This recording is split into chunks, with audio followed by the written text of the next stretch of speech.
आप लोग अलग अलग जगह से आए हैं और दूर दूर से आए हैं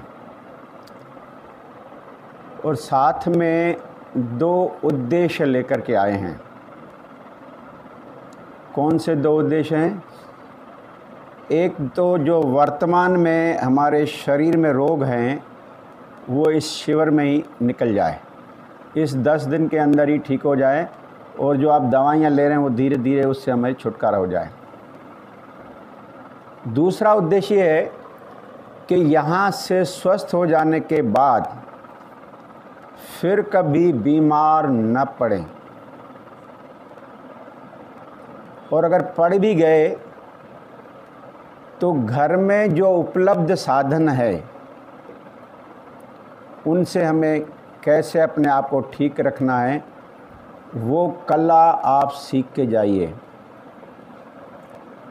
क्योंकि शरीर के जितने भी रोग हैं उसको दूर करने के लिए कुदरत की, प्रकृति की सारी औषधियाँ हमारे किचन में पड़ी हैं और उपचार के साधन हमारे वॉशरूम में पड़े हैं, और हम बाहर भटकते रहते हैं कि हमें ठीक करो। बाहर कहाँ है इलाज? आप खुद भी देख रहे हैं कि आजकल वर्तमान में हर परिवार में कोई न कोई व्यक्ति रुग्ण है, माना बीमार है। क्यों?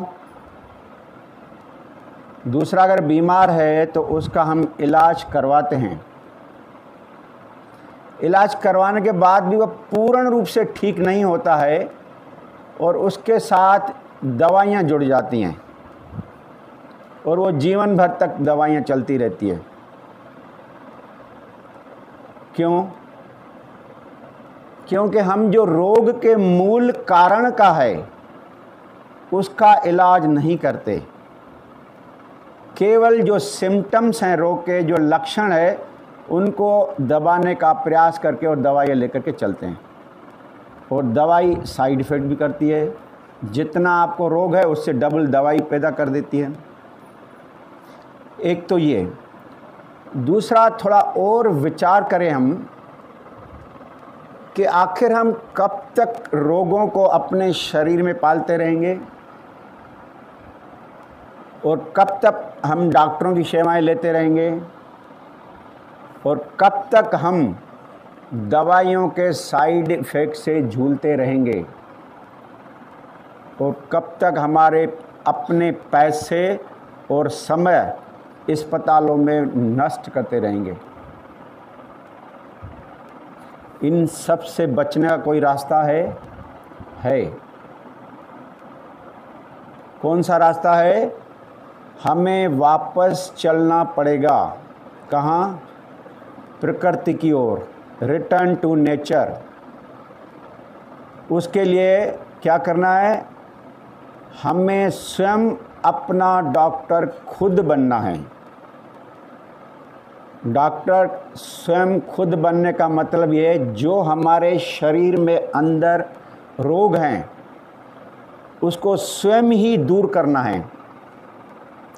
वास्तव में आप देखेंगे जितनी पीड़ा आपके अंदर में है उसका सच्चा एहसास आप स्वयं अनुभव कर सकते हैं।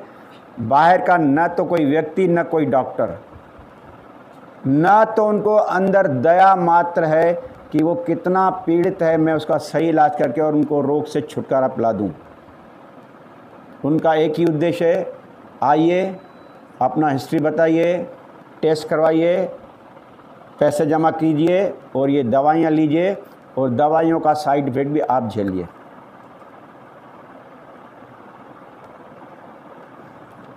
तो इनसे बचने के लिए अपना डॉक्टर खुद बनना है, और जो डॉक्टर के मेन 3 काम हैं।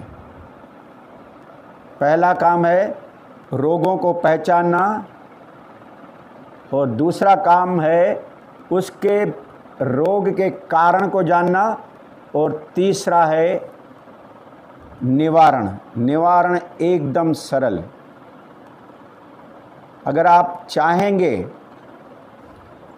3 दिन अगर आप अच्छी तरह समझ जाएंगे ना, आप ऐसे जो प्रकृति के जड़ से रोगों को ठीक करने वाले सरल उपाय हैं सीख जाएंगे और इन्हीं 10 दिनों के अंदर स्वयं अनुभव करके अपने आप को ठीक कर सकते हैं और उसके बाद घर में कभी बीमार नहीं होंगे। वो रास्ते सीखिए और अगर बीमार पड़ गए तो कैसे रोगों को पहचाना जाए, कैसे उनके कारण को जाना जाए, कैसे निवारण किया जाए, वो आप सभी 3 सेशन में आप सीख जाएंगे।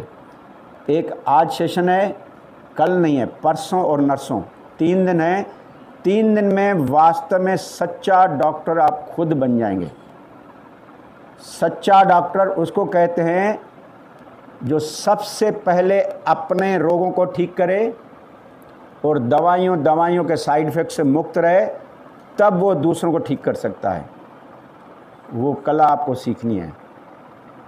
बहुत ही सरल है, अनुभवी है और जड़ से ठीक करने वाले हैं। करें शुरू।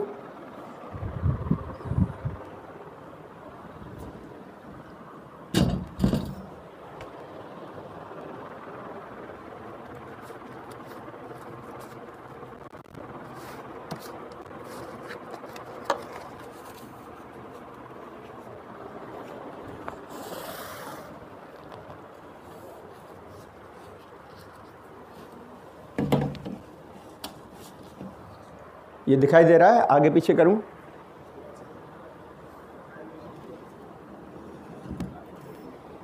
ठीक है, ऐसे करूं? ठीक है। ये कह रहा है घर पर ही स्वस्थ रहने व रोग निवारण के सरल 10 उपाय। यहाँ पर ये 2 बातें कह रहा है, इसको थोड़ा समझिए। एक कह रहा है सरल और दूसरा कह रहा है 10। सरल का यहाँ पर क्या तात्पर्य है वो समझिए। कह रहा है सरल उपाय ऐसे जो एकदम सरल हो, एकदम सुलभ हो, एकदम सस्ते हो, एकदम हानि रहित हो और एकदम जड़ से रोगों को ठीक करने वाले हो। दूसरा ये कह रहा है ये रोग निवारण के सरल उपाय बिना किसी दवाई के, बिना किसी डॉक्टर के, बिना किसी पैथोलॉजी टेस्ट के, बिना किसी ऑपरेशन के, बिना किसी उपचारक के, बिना किसी सहयोगी के, बिना किसी बड़े उपकरणों के, बिना किसी पैसों के और बिना किसी अतिरिक्त समय के केवल सरल घरेलू उपलब्ध साधनों के द्वारा स्वयं ही करना है। ये लास्ट में 2 पॉइंट कह रहा है बिना पैसों के। बिना पैसों के मतलब क्या है, इसको समझिए।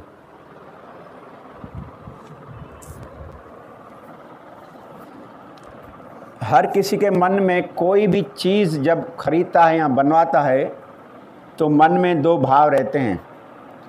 एक भाव रहता है कि उदाहरण के तौर से समझिए, अगर अपन को मकान कोई बनाना है तो मन में ये 2 भाव रहते हैं कि इस मकान बनाने में कितना पैसा लगेगा और कितना समय लगेगा। यहाँ पर भी जो हमारे मन में ये बात चलती है कि हमारे शरीर में जो रोग है जड़ से ठीक होने में कितना पैसा लगेगा और कितना समय लगेगा। कितना पैसा लगेगा अगर प्रकृति से पूछेंगे तो वो तो कहती है अगर जड़ से रोगों को ठीक करना है और सच्चा स्वास्थ्य चाहिए तो मेडिकल बिल 0, और अगर रोग खरीदना है तो उसमें तो बहुत पैसे लग सकते हैं, लाखों रुपए अपन खर्च भी कर रहे हैं तो भी स्वास्थ्य नहीं मिल रहा है। ये जो एक एक चीज़ कह रहा हूँ ये प्रूफ से आपको एक एक चीज़ हम समझाएंगे। दूसरा नीचे लिखा है बिना अतिरिक्त समय के। हम जीवन का कितना समय अपने रोगों के पीछे लगा देते हैं कि मेरे को यहाँ सिर में दर्द है, कमर में दर्द है, इसमें दर्द है, ये ठीक हो जाए तो मैं ठीक हो जाऊँ। पूरा जीवन और पूरा मन हमने पूरा इसमें गंवा दिया।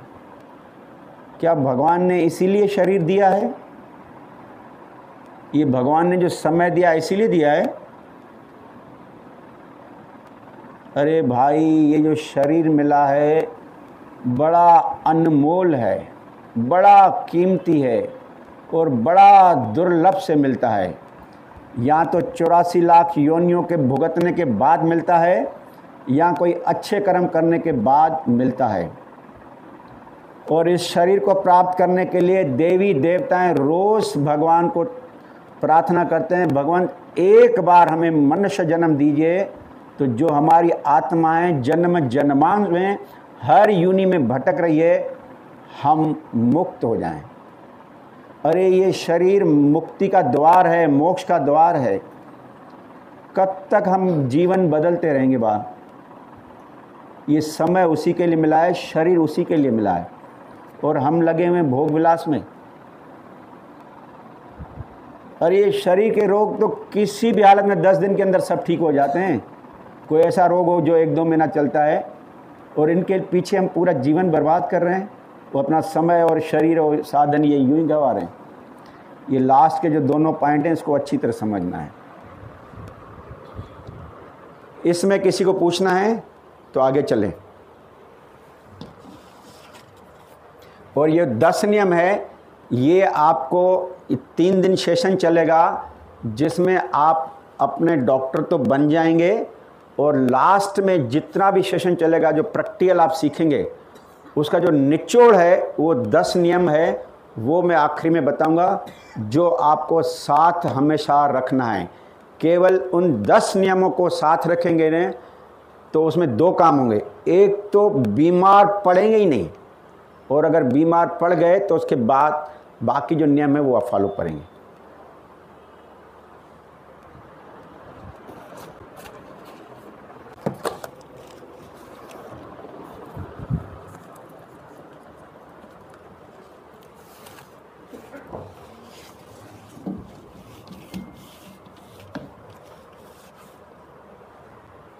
ये कह रहा है अपना डॉक्टर अपने आप, बी योर ओन डॉक्टर। एक तो ये। दूसरा कह रहा है अपना डॉक्टर अपने अंदर, the healer lies within. इसको अपन देखते हैं। इसको पहले देखिए। एक क्वेश्चन है आप लोगों से कि रोगों को ठीक कौन करता है? शरीर स्वयं ठीक करता है। शरीर के अंदर जो कैपेबिलिटी है वो ठीक करता है। आप लोगों का क्या ख्याल है? हैं? हाँ, इम्यूनिटी पावर रोगों को ठीक करती है। हैं? प्राण शक्ति रोगों को ठीक करती है। रोगों को ठीक कौन करता है?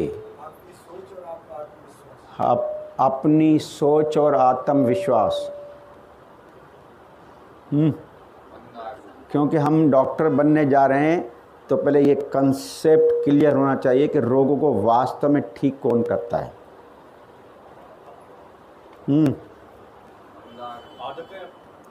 अपनी आदतें हैं,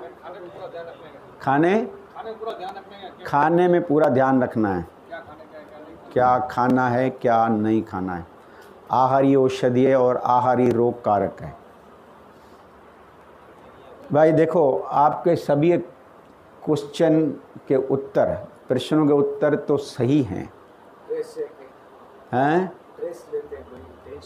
हाँ, परंतु अब जब आपको ये मालूम है कि रोगों को यही ठीक करते हैं तो फिर हम डॉक्टरों के पास क्यों जाते हैं? वहाँ क्यों लाइन लगाते हैं, पैसे लेकर के वहाँ खड़े रहते हैं? हैं? मन नहीं मानता है कि हमें डॉक्टर को दिखाना ही है।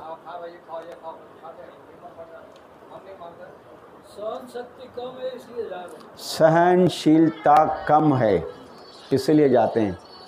जाते इसलिए दो के लिए, एक तो अज्ञान, ज्ञान नहीं है, दूसरा डर, ये हुआ इसके बाद ये ना कुछ हो जाए, इसलिए जाते हैं ना। ये डर ही समझना है, कितना डरा डरा करके आपसे पैसे वसूल करते हैं और कितना अंदर के अंगों को डैमेज कर करके आखिर ऑपरेशन कर देते हैं। अरे कुदरत ने कभी ऐसे कहा है क्या? हमारे सराउंडिंग में कितने प्राणी हैं, क्या उनके लिए कोई अस्पताल है? क्या उनके लिए कोई डॉक्टर है? या उनके लिए कोई दवाई है? क्या वो भी कभी कभी अपने अंग के अंदर के अंग खराब करते हैं या कटवाते हैं? अरे थोड़ा सा फाइब्रोजन गठान हो गई, रिमूव करवा लो एपरेट अंगी, नहीं तो कैंसर हो जाएगा। ये डर क्यों? उनको 1-1.5 लाख रुपए चाहिए। बिना डरा के आप पैसे नहीं निकाल सकते जेब से। सच्चाई को समझिए, कुदरत के कानून को समझिए, शरीर के स्वास्थ्य को सच्चा समझिए कि रोग कैसे होता है और कैसे ठीक होता है। इनको अच्छी तरह समझिए।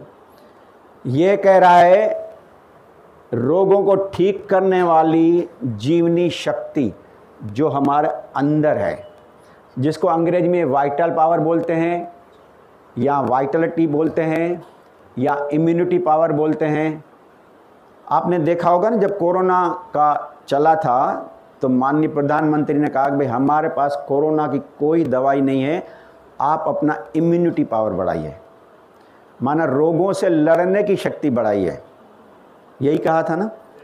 मैं अभी भी सच्ची बात बता रहा हूं, भले खूब कितनी भी दवाइयां किसी भी पद्धति की लो, ठीक आपका अंदर की शक्ति करती है। जब अंदर की शक्ति ठीक करना बंद कर देती है ना, तो ये बाहर वाले डॉक्टर भी हाथ ऊंचे कर लेते हैं, भैया पेशेंट को ले जाओ, हमारे पास का कोई इलाज नहीं है। उस अंदर वाली शक्ति जो क्षीण हो जाती है ना, जिसके कारण हमारे रोगों का आक्रमण होता है, उसको समझिए और उसको जानिए। ये क्या कह रहा है? जीवनी शक्ति क्या है, वह इसके क्या कार्य हैं। जीवनी शक्ति, वाइटल पावर, इम्यूनिटी पावर क्या है और इसके क्या कार्य हैं। आप खुद देखते हैं, हम जो भी भोजन खाते हैं वो पच करके शरीर में उसके पोषक तत्व जूसेस लग जाते हैं, रस लग जाते हैं और वेस्ट प्रोडक्ट बाहर निकलता है। किसके सहारे? आपका जन्म से लेकर अभी तक हृदय काम कर रहा है, किसके सहारे? लंग्स काम कर रहे हैं, किडनीज काम कर रही हैं, किसके सहारे? आप ये यहाँ से वहाँ तक चल रहे हैं, किसके सहारे? इसी शक्ति के सहारे। ये हाथ ऊंचा जा रहा है, नीचे आ रहा है, आँख खुल रही है, बंद हो रही है, इसी शक्ति के कारण। इसी शक्ति को समझना है। ये शक्ति कैसे रोगों को ठीक करती है, उनकी कला समझिए।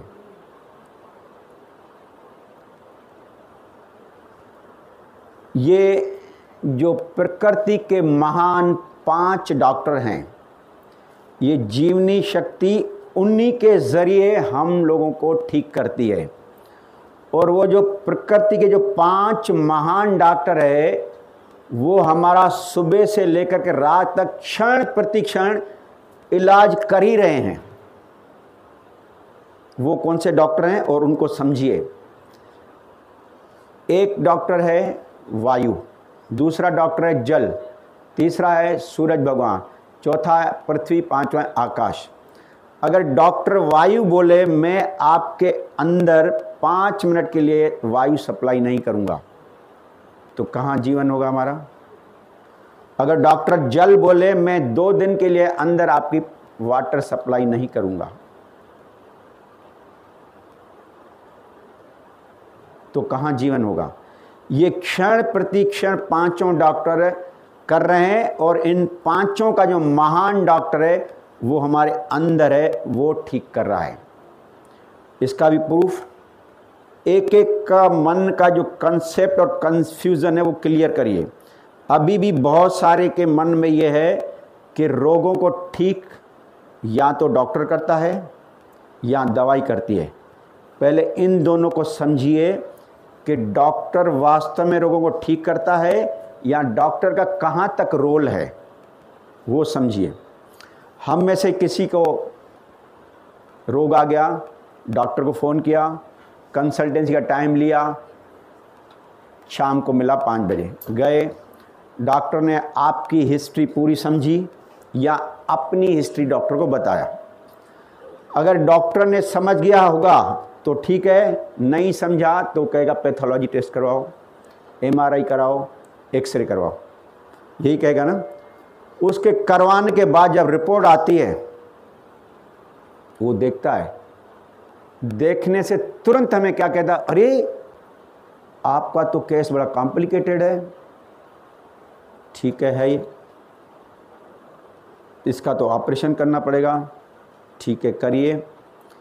वो पेशेंट को ऑपरेशन थिएटर में ले जाता है, वहाँ क्या करता है वो समझिए। सपोज किसी के हाथ की हड्डी टूट गई है, वहाँ लेके जाता है और उस दोनों हड्डियों को आपस में मिलाता है, ऊपर से एक प्लेट लगाता है और चारों तरफ स्क्रू लगा देता है और ऊपर से वो प्लास्टर बांध देता है, यही करता है ना। उसके बाद पेशेंट को मालूम है क्या बोलता है कि तुम 4 हफ्ते के बाद आ जाना, ये हड्डी जुड़ जाएगी, मैं आपका प्लास्टर खोल दूंगा। तो ये जो 4 हफ्ते में हड्डी जोड़ने का काम है वो किसने किया? ये तो डॉक्टर ने नहीं किया। डॉक्टर बेचारे का जहां तक रोल था उन्होंने अदा किया। अब ये 4 हफ्ते में जो हड्डी जोड़ने का काम है वो किसने किया?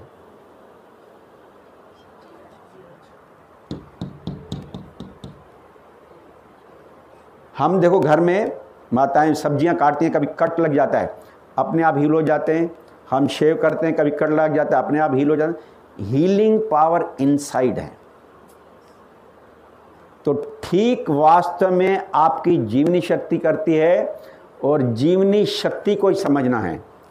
दूसरा ये कह रहा है जीवनी शक्ति क्या है, माना जीवन को चलाने वाली, उसको शक्ति बोलते हैं। दूसरा ये बोला इसके कार्य क्या हैं, इनको समझना है। तभी जब समझोगे तभी हम सही नमूने से ठीक हो पाएंगे, क्योंकि अब जो हम ठीक नहीं हो रहे हैं ना, इनके कार्य को नहीं समझे। जीवनी शक्ति के कार्य तो अनंत है, परंतु स्वास्थ्य की दृष्टि से केवल 3 कार्य है और वो 3 कार्य भी नंबर से करती है, सीक्वेंस में करती है। वो कौन से 3 कार्य हैं? सबसे पहला कार्य है इस मुख से जो कुछ भी अंदर भेजना उसको पचाने का काम करेगी, माना डाइजेशन का कार्य करेगी। सबसे पहला काम ये करती है। जब ये आपका डाइजेशन का कार्य पूरा हो जाता है, पाचन का कार्य पूरा हो जाता है, तब वह दूसरा कार्य करती है। कौन सा? इस डाइजेशन के उपरांत, इस पाचन के उपरांत जो आपके शरीर के अंदर वेस्ट प्रोडक्ट बना, गंदगी बनी, टॉक्सिन्स बना, उसको शरीर से बाहर 4 रास्तों के जरिए निकालती है। मल के जरिए, मूत्र के जरिए, पसीने के जरिए और श्वास बलगम के जरिए। जब ये दूसरा कार्य पूरा हो जाता है तब वो तीसरा कार्य करता है। कौन सी? अपने शरीर के अंदर रिपेयरिंग मेंटेनेंस, या जो अंग टूट फूट गए उनकी मरम्मत या ग्रोथ करना, ये तीसरा काम करती है और वो भी नंबर से करती है। अगर हमने जो भोजन खाया पूरा हो गया, उसके बाद जब वो तीसरा कार्य करने बैठी है रिपेयरिंग मेंटेनेंस का, अगर अभी उन्होंने शुरू ही नहीं किया और हमने अगर भोजन दे दिया तो तीसरा कार्य आधे में छोड़ करके पहला पचाने की लगेगी, क्योंकि पहला उसका काम है पचाना।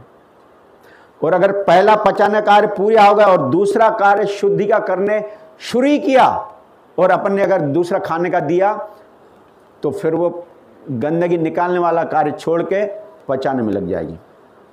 इसलिए हम ठीक नहीं होते हैं। जैसे ही भोजन खाया 1-2 घंटे के बाद फिर कहते हैं बोला अच्छा दूध ले आओ, जूस ले आओ या और आइटम खा लो, और वो बार बार बार जीवनी शक्ति हमारी जो पचाने में लग जाती है, और उधर जो रिपेयरिंग मेंटेनेंस और रोगों का ठीक करने कार्य वो वहीं का वहीं पड़ा रहता है, और पूरी गंदगी भी नहीं निकाल पाती, और शरीर में गंदगी कितनी जमा हो जाती है जिसके कारण रोग बढ़ते जाते हैं। तो ये है आपके जीवनी शक्ति के कार्य। अब आगे बढ़ें। ये कहता है जीवनी शक्ति के क्षीण होने के कारण क्या है। भगवान ने जब हमें पैदा किया था भरपूर जीवनी शक्ति थी। अभी भी आप अगर कंपेयर करेंगे ना, सेम एज वाले 2 व्यक्ति जब पैदा हुए थे, दोनों का वाइटल पावर जीवनी शक्ति सेम थी। आज की पोजीशन में एक तो खूब फास्ट वगैरह चलता है, काम करता है, और एक तो ये धीरे धीरे धीरे चल रहा है। क्यों? उसने अपनी जीवनी शक्ति नष्ट कर दी है, दुर्बलता को प्राप्त किया उन्होंने। जीवनी शक्ति क्षीण होने के कारण कौन कौन से हैं, बता सकते हैं? नहीं तो समझिए, जीवनी शक्ति क्षीण होने के केवल 5 कारण हैं। पहला कारण है इस मुख से गरिष्ठ और अप्राकृतिक भोजन का अति अधिक सेवन करना, जिसको पचाने में जीवनी शक्ति इतनी खर्च हो जाती है कि इसकी हम गणना नहीं कर सकते हैं। और दूसरा, उससे जो वेस्ट प्रोडक्ट बनता है, गंदगी बनती है, इतनी चिपचिपी रहती है कि उसको धक्का दे दे करके बड़ी मुश्किल से वो बाहर करती है। खूब जीवनी शक्ति उसमें खर्च हो जाती है। ये पहला कारण अप्राकृतिक गरिष्ठ और अति अधिक सेवन करना, जिनमें बहुत सारी आपकी जीवनी शक्ति नष्ट हो जाती है। दूसरा कारण है इस ब्रेन से, इस मन से जो जितनी कार्य इसकी शक्ति है उससे बिहाइंड काम करना, माना बहुत अत्यधिक काम करना, इतना काम फैला के रख देना और उसको लग जाना करने में। अगर वो कार्य हो जाता है तो खुशी होती है, और जब नहीं होता है और कार्य बिगड़ता है तो तनाव और चिंताएं, ऐसे ऐसे कार्य बिगड़ जाते हैं, ऐसी ऐसी घटनाएं घट जाती है जिसके कारण मन में बार बार तनाव और चिंता रहती है। ऐसी चिंताएं 24 घंटा तरसाती है। भोजन कर रहे हैं तो मन वहाँ पर, पता नहीं क्या होगा। सो रहे हैं तो मन वहाँ पर, कोई काम कर रहे हैं तो मन वहाँ पर। वो चिंता नहीं है, वो चिंता है, हमें बार बार अंदर जलाती रहती है। जितना शरीर नहीं थका देना उतना मन थका देता है, इतना थका देता है। अगर कोई मिलने भी आएगा ना तो उससे बातचीत करेगा, कहेगा नहीं अभी मेरे से बात मत करो, मैं परेशान हूँ, अस्वस्थ हूँ। अरे भाई, स्वस्थ बैठी हो, दोनों हाथ काम कर रहे हैं, पैर काम कर रहे हैं, चल फिर सकती हो, काहे के लिए तुम अस्वस्थ हो? उसका मन अस्वस्थ है, मन तनावग्रस्त है, चिंताग्रस्त है। ये दूसरी जीवनी शक्ति इसी में खर्च होती है। नंबर तीसरा, सुबह से लेकर के रात तक कितनी हम भागा दौड़ी करते हैं और शरीर से कितना काम लेते हैं। सुबह 6 बजे से लेकर के रात को 12 बजे तक उतना उस शरीर को विश्राम देते हैं? नहीं देते हैं। क्यों करते हैं इतनी भागा दौड़ी? केवल 2 कामों के लिए। कौन से 2 काम के लिए? एक तो पैसा कमाना और दूसरा नाम कमाना। दोनों जरूरी हैं, गृहस्थी हैं, चाहिए। परंतु इतना भी पैसा जो हमने कमाया, खूब कमाया, सुबह से लेकर रात तक इतना कमा करके हमने रख दिया, और जब शरीर रुग्ण हुआ, अस्वस्थ हुआ, तो जितना पैसा कमा के आपने रखा है वो पूरा का पूरा लगा दो तो भी सच्चा वापस स्वास्थ्य नहीं आने वाला है। स्वास्थ्य पैसों से नहीं मिल सकता है। स्वास्थ्य मिलता है स्वास्थ्य के नियमों का पालन करने से, कुदरत के कानून को समझने के लिए। एक बात समझिए, जो हमारे मुकद्दर में है वो तो अवश्य मिलेगा, नहीं है तो मिलेगा। और एक्सेस लिया है, कमाया है, तो आपके संग उतना ही रहेगा जितना आपके भाग्य में, जितना आपके नसीब में। बाकी जो एक्सेस मनी है उसके 4 भागीदार रहते हैं। कौन से 4 भागीदार रहते हैं? एक अग्नि, दूसरा जल, तीसरा चोर डाकू, और चौथा ये सरकार इनकम टैक्स। खूब पैसा उठा करके ले जाती है, कुछ नहीं कर सकते हैं। अरे हमें ही डर रहता है इतना पैसा कमाए कहाँ रखें। सरकार उतना ही पैसा आपके पास छोड़ के जाएगी जो आपके वाइट में लिखित में होगा, जो आपके सही कागजात होंगे, डॉक्यूमेंट्स होंगे, दस्तावेज होंगे। बाकी सब कहेगी ये आपने गलत कमाया, ये आपका नहीं है पैसा। और कितना टेंशन तनाव दे के जाते हैं जिसकी गणना ही नहीं है। अरे नसीब में मैंने देखा है ऐसे ऐसे लोग घर सोए रहते हैं, खूब धनवान करोड़पति बन जाते हैं। मैंने पूछा उनसे, भाई तुम कैसे बन गए, काम काज तो करते नहीं हो? बोले भाऊ मेरे पास 1 लाख था, काम वाम तो बनता नहीं था, मैंने एक प्लाट लेके रख दिया, बस 2 साल के बाद डबल हो गया। फिर वो 2 लाख हुए, मैंने 2 लाख के बड़ा प्लाट लिया, दुकान लिया, ऐसे करते करते मैं हो गया। और मैं कोई काम वाम नहीं करता हूँ, बस बढ़िया फर्स्ट क्लास। तो जो मुकद्दर में वो तो मिलेगा, इसमें कोई दो राय नहीं। परंतु हमें पुरुषार्थ करना है, कर्म करना हमारा कर्तव्य है, उससे विमुख नहीं होना है। कर्म से, पुरुषार्थ से ही भाग्य बनता है, ये ध्यान रखना। और उतना कार्य करिए जितना सरकार भी कहती है। भाई सरकार भी यही कहती है, आपके स्वास्थ्य की दृष्टि से केवल 8 घंटे कार्य करिए। ऑफिसों में देखा जो टाइम होता है 10:30 से 5:30 तक, बाकी टाइम तो अगर आप करेंगे वो आप ही जवाबदार हैं। तो कोशिश करो जितना शरीर से भागादौड़ी करवाते हैं उतना उसको विश्राम दीजिए, आराम दीजिए, ठीक है। ये हो गया आपका तीसरा कारण। चौथा कारण है दवाइयों का अति अधिक सेवन करना। और दवाइयाँ ऐसी हैं गरम, साइड इफेक्ट करने वाली, और पूरी आपकी जो जीवनी शक्ति है वो नष्ट करती जाती है। खास करके किडनीज जो है ना वो आपकी डैमेज करती जाती है। जब किडनी डैमेज हो जाती है कुछ नहीं कर सकते, डायलिसिस जितने दिन भी रहे। और लास्ट है 5वां, ब्रह्मचार्य की ओर असावधानी। अपनी इंद्रियों के ऊपर संयम नहीं। कितनी इंद्रियों से शरीर की शक्ति बाहर निकल जाती है अंदाज़ा नहीं लगा सकते। सबसे ज़्यादा शक्ति आपकी निकलती है आँखों से, कानों से। और जितने भी जीवन में सबसे ज़्यादा पापक्रम होते हैं ना, आँखों से। जितनी भी योनियां बनती हैं ना वो सिर्फ आँखों से। और इन कानों के क्या है, इनके कानों के विकार? 2 ही तो विकार हैं कान के, अपनी प्रशंसा सुनना और दूसरों की निंदा सुनना। कितना अंदर गड़बड़ी कर देते हो, कितने कर्म संस्कार बन देते हो।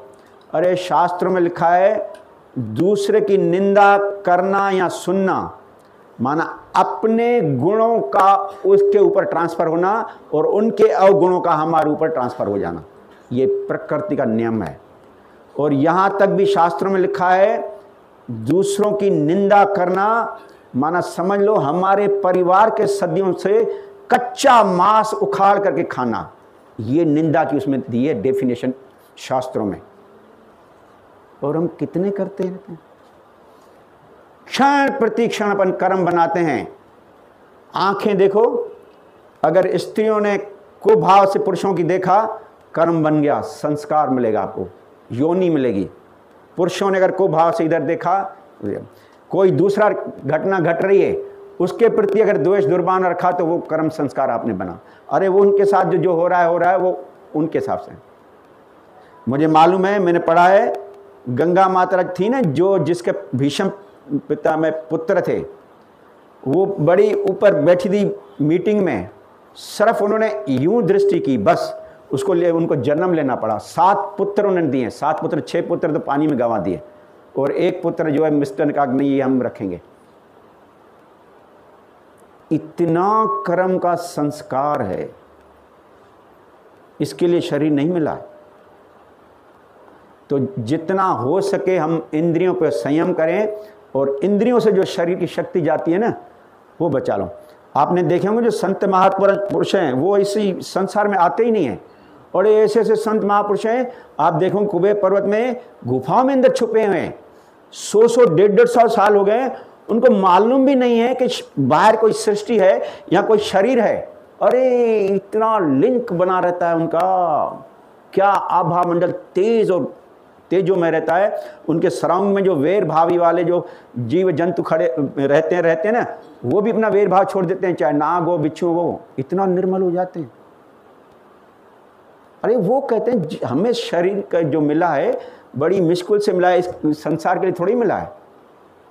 और अगर सच्चे महात्मा जब संसार में आते भी हैं ना, मुश्किल से अपना प्रवचन दे करके जनता को चले जाते हैं, वो कोई एक्सपेक्टेशन नहीं करते हैं जनता से, अपना संदेश जो प्रकृति का जो भगवान का वो आप तक पहुंचा के चले जाते हैं, और उससे कुछ लोग लेते हैं और तर जाते हैं।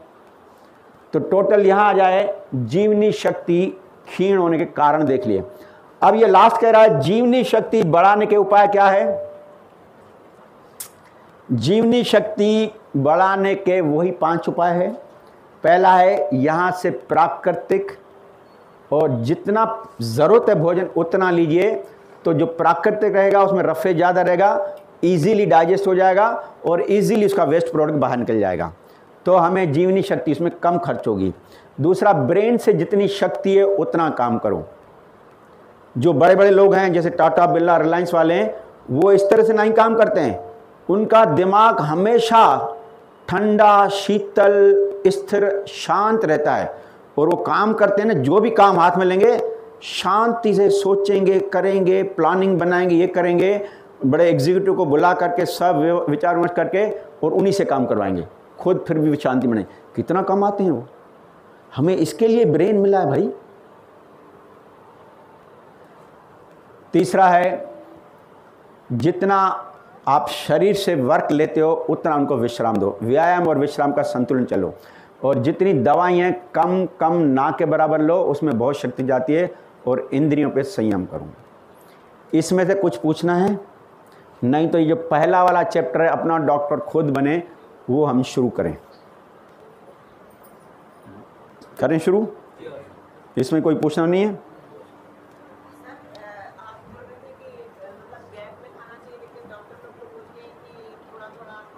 बिल्कुल खाते रहो। अब निर्णय आपको करना है, खाना खाने के तुरंत बाद आप स्वस्थ रह रही हो नहीं रह रही हो। यहाँ जितने बैठे हैं दुनिया में, हजारों डॉक्टर बैठे हैं, अपना अपना देगा।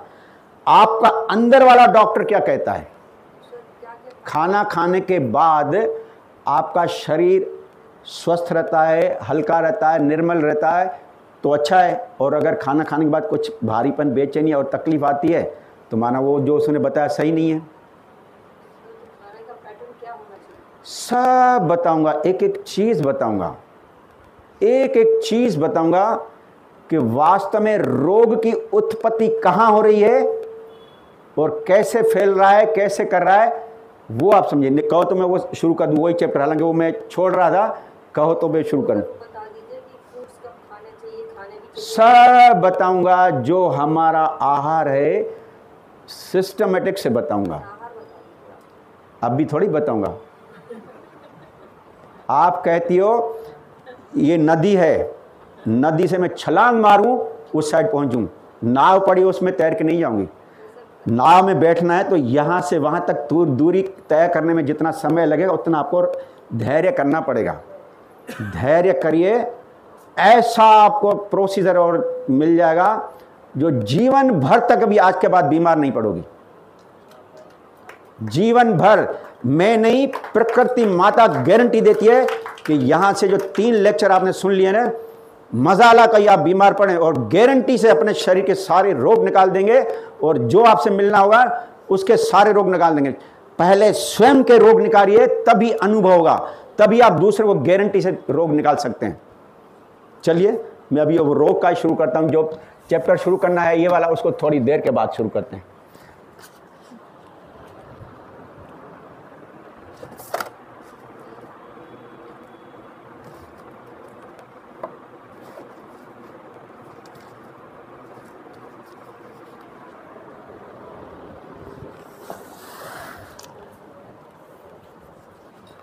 आप डॉक्टर, हम डॉक्टर बनने जा रहे हैं किसके? अपने नहीं, रोग के, डिजीज के। अगर रोग होगा तो डॉक्टर है, रोग नहीं होगा तो कहाँ के। अब ये बोल रहा है, मैंने जो डॉक्टर काम बताए थे, रोग के लक्षण, सिम्टम्स पहचानना, पहला कार्य ये है। दूसरा कार्य है कि रोग के कारण, काज और जानना। तीसरा है निवारण, ट्रीटमेंट, उपचार। ठीक है ना। अब चलो सिस्टम से चलो। रोग क्या है पहले तो ये बताओ। हैं? नॉर्मल की जगह एब नॉर्मल चल रहे हैं, ये रोग है। रोग क्या है? बड़े सरल क्वेश्चन है भाई। शरीर में कुछ कमजोरी हो जाती है, वो रोग है। रोग क्या है? हैं? अंग का सही काम नहीं करना। चलो ठीक है, सुनिए। हमारी शरीर की 5 ज्ञान इंद्रियां और 5 कर्म इंद्रियां, इनके स्वाभाविक कार्य करने में जो अड़चन आ रही है, जो कंजेशन आ रहा है, जो पीड़ा हो रहा है, जो कष्ट हो रहा है, वो रोग है। जैसे आपके ये पैर अच्छी तरह बढ़िया चल रहे हैं, माना कोई रोग नहीं है, परंतु यूं चल रहे हैं, माना ये टांगों के रोग है, इस टांग की इंद्री का रोग है। आपका हाथ बढ़िया काम कर रहा है, उठ रहा है, कोई पीड़ा नहीं हो रही है, माना कोई रोग नहीं है हाथ का। और अगर लिखने में भी यहाँ दर्द वहाँ दर्द होता, माना इस इंद्री का रोग है। आपकी आंख देख रही है अच्छी तरह तो कोई रोग नहीं है, परंतु पढ़ने या देखने में प्रेशर लग रहा है, माना ये आंख का रोग है। तो जो हमारी इंद्रियां हैं, उनके स्वाभाविक कार्य करने में जो अड़चन आ रही है, पीड़ा आ रही है, कष्ट हो रहा है, दैट इज योर रोग। चलो उसके बाद कह रहा है ये रोग कहां से अंदर आता है? शरीर के अंदर रोग कहां से आता है? खाने से आता है। और लाइफ स्टाइल से आता है। और शरीर के अंदर रोग कहां से आता है? भगवान ने तो स्वस्थ पैदा किया है पेट से। पेट तो बाद में, पहले अंदर कहां गया? अंदर कहां से गया?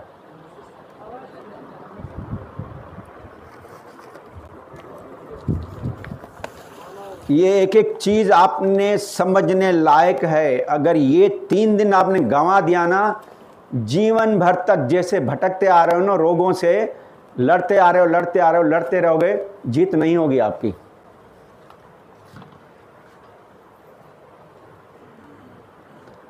ये शरीर का अंदर है, बाहर से रोग अंदर कहां से आता है? चलो एक तो आ गया मुख से, मान लिया। दूसरा श्वास लेने से।